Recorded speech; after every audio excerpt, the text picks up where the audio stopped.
In the years that followed the Apollo 11 triumph, the Soviet Union struggled to reconcile its proud legacy of space achievements with the harsh reality of having lost the race to the moon. And this legacy would shape both politics and culture deep into the 1970s and 1980s. For ordinary Soviet citizens, the memory of July 1969 lingered as a moment of confusion and subdued disappointment. But it did not erase their pride in Yuri Gagarin, Valentina Tereshkova, or the countless cosmonauts who continued to orbit the Earth. The state worked tirelessly to craft a narrative that preserved dignity.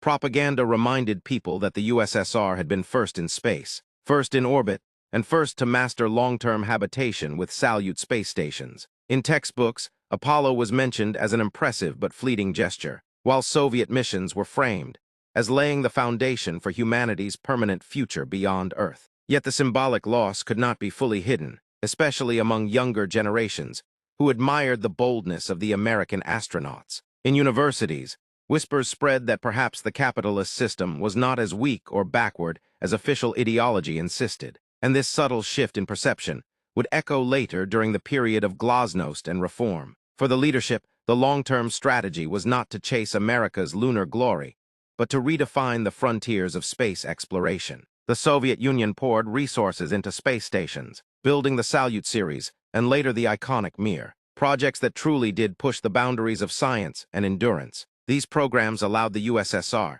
to claim genuine superiority in orbital living, hosting record-setting missions that kept cosmonauts in space for months at a time. Such feats were celebrated as uniquely Soviet achievements, reinforcing the idea that while America had touched the moon, it was the USSR that truly learned how to live in space. Still, the shadow of Apollo remained. Each time American television showed images of astronauts walking across gray lunar landscapes, Soviet officials cringed at the reminder of what had been lost. Beyond the realm of technology, the moon landing carried a profound cultural weight. It became a symbol in the global imagination, used in films, literature, and art as shorthand for American daring and victory. The Soviet Union, in contrast, had to carefully construct its cultural memory, emphasizing triumphs of the early space race and downplaying the moon entirely. This selective memory became part of the Soviet identity.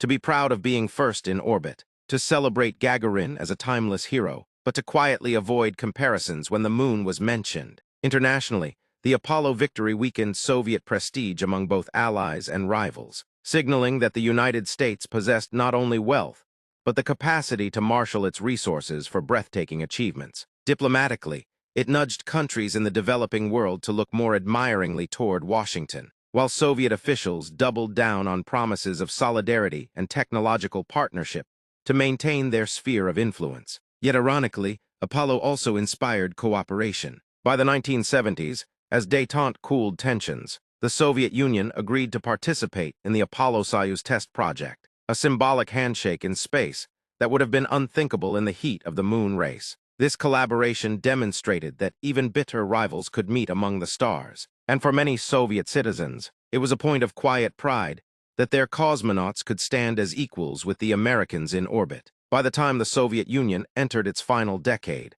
the moon landing had become both a wound and a lesson. It was a wound because it exposed the limits of Soviet technological and economic capacity, a constant reminder that the promises of socialism had not delivered the ultimate cosmic prize.